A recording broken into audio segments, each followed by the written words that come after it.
I have a question for you, actually, that's pertinent to this genre of material that we're talking about. Do you ever find yourself needing to, because I know you surround yourself with people that get you for the most part, I feel like. You've always had a crew of people that they're like, oh, Shane, but they still, they get it because it's you. Do you find yourself having to like ever explain or justify your love for video games? All the time. Okay. All the time. I've talked about this the last couple, like the last podcast with Soren, we talked about it a little bit where, as when you were a kid and you said you play video games, you felt kind of ashamed that you were so into video games. And then as an adult, you're still that into video games, perhaps even more so. Yeah. Because now you're taking time away off adult shit to go and play video games. It still has that in my mind. That still has this connotation in my head. Like I'm not doing anything productive. I'm actually just fucking off. But in the meantime, like everybody else is just watching Netflix. Right. But no, not a lot. In my mind, not a lot of people make that distinction. Instead of watching Netflix or the live television, I'm taking my free time instead of sitting on the couch watching a movie or something. I'm actually interacting with this interactive movie called a video game. Yeah, totally. Okay, cool. So that's how I try to explain it to people. But because I still feel that, especially adults are, like our age, because they grew up like that too. If people were playing video games, they should be doing something else. I think that there's so much good that comes out of that culture, especially in the storytelling and especially in things like anime, that aren't touched on a whole lot in the Western world. And so like there's so many people that tell me, where I'm going with this is that like I spend a lot of time trying to figure out how I can get all my friends that don't get it to get it. And instead of just being like, oh, it's fine, everybody, some people like their thing, some people like something different or whatever, which is okay. But there's so many people that don't get video games, and then I sit them down and I have them play Journey. Did you ever play Journey? I never played Journey. Journey is... But I was already into video games anyway, so there's no convincing. Well, no, but Journey was made by like this Santa Monica Studios company is a download only PlayStation 3 game that got Game of the Year. So it's a recent game. It won, like 2 years ago. Wow. Like every award practically it got, and it was just a downloadable like $9.99 or $19.99 thing. Like you couldn't buy it in a store or whatever. It was made by the same people that made a game called Flower and Flow. It was their third game.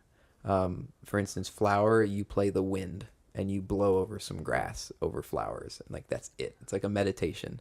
But it's amazing, and that description doesn't do it justice. And then Journey is you're this weird monk guy in the middle of just like a desert sand dune environment with some ruins down in front of you, and way off in the distance you see a mountain with a pillar of light shooting out of it, like the Luxor in Vegas, but like old looking.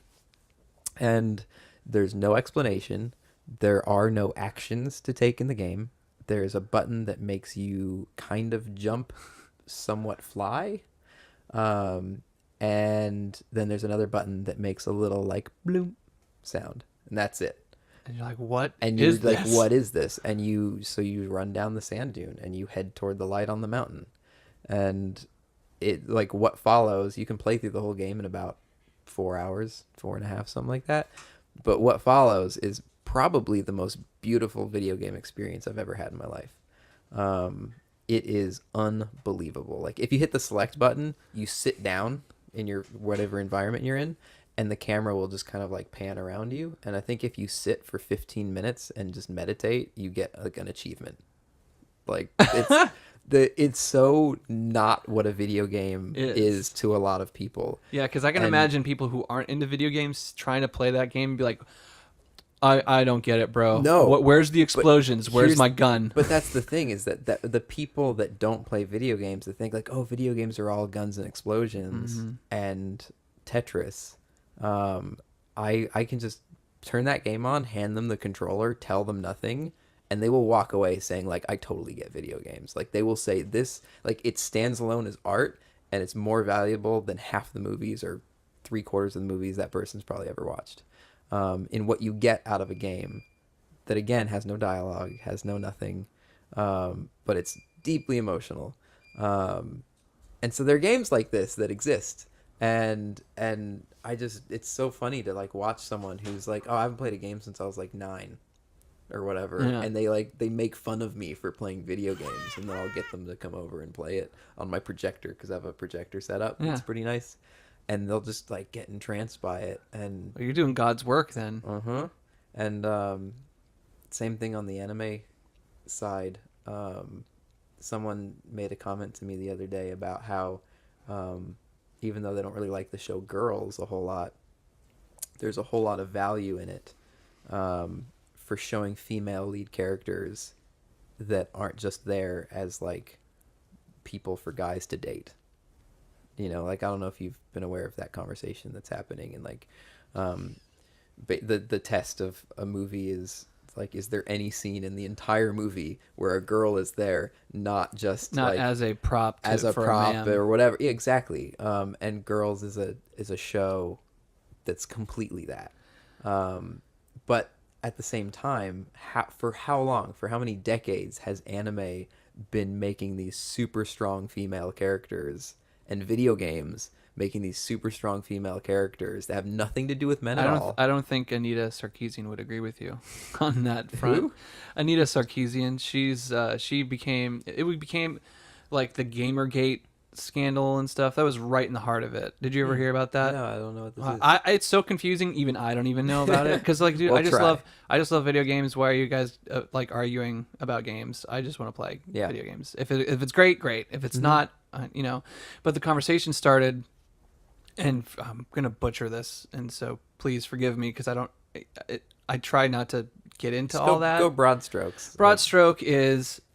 Anita Sarkeesian started pointing out these things in video games where like women are often portrayed as props for men, or they're dressed in scantily clad clothes, even though they're warriors. If they were warriors, they wouldn't be wearing a bikini top, you know? Yeah. So she would bring up these things, and she got harassed by all these different men and different like fucking gamers out there, and it became like this huge fucking conversation piece about like we need to put more women in games and stuff to and make more female lead characters. And what market is she in?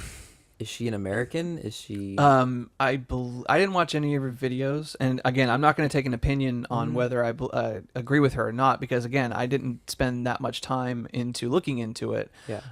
Because I just love video games, and I'll leave the political talk for them to other people who are smarter than me.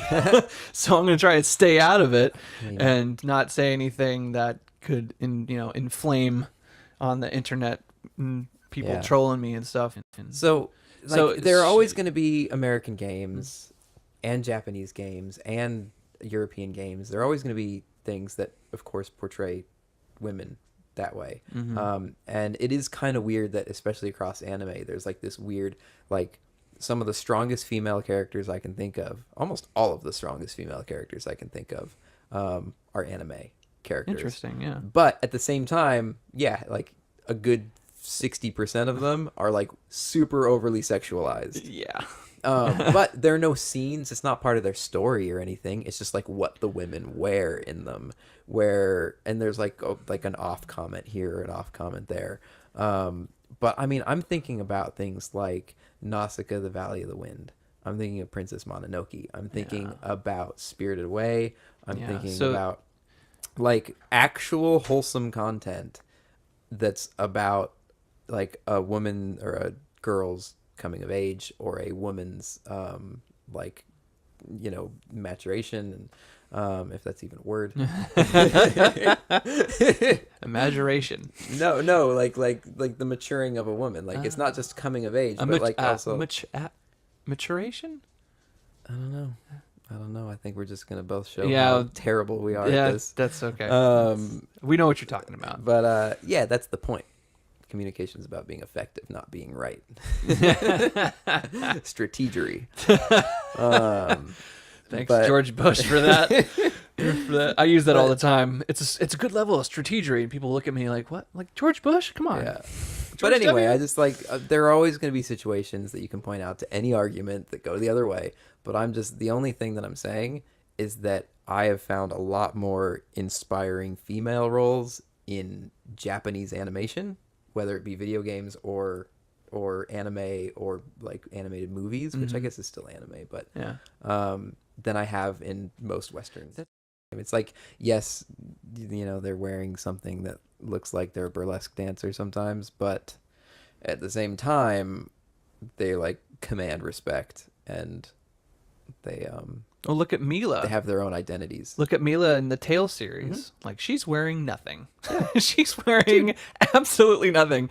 Or the Tales of Berseria. I'm playing Tales of Berseria right now, and it starts like that whole game. The first couple hours of it are this like very wholesome, like completely covered up girl taking care of her family, and like her older sister passed away. That's like part of the backstory, and so she's taking care of her little brother and her sister's, I guess, fiance. Maybe they got married, but I just know they were together.